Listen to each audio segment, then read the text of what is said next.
இன்றைக்கி திமுக கூட்டணியில் மக்களவைத் தொகுதிக்கு நின்ற சுதீஷ் அவர்கள் ஒரு பேட்டி கொடுத்துருந்தார்.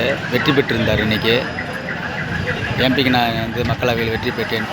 இது விஜயகாந்த் அவர்கள் கனவு நினைவாகிவிட்டது, நிறைவேறிவிட்டது அப்படின்னு ஒரு பேட்டி கொடுத்துருந்தார். உண்மையிலே இது விஜயகாந்துக்கு அந்த கனவில் அது நிறைவேறவே இல்லை. ஏன்னு சொல்கிறேன்னா, அவர் தன்னுடைய கட்சி வேட்பாளராக எம்பி நிற்க வச்சு அதில் மக்கள் ஓட்டு போட்டு அது பாராளுமன்றத்துக்கு போயிட்டு கேள்வி கேட்கணுன்றது தான் அவர் ஆசைப்பட்டார்.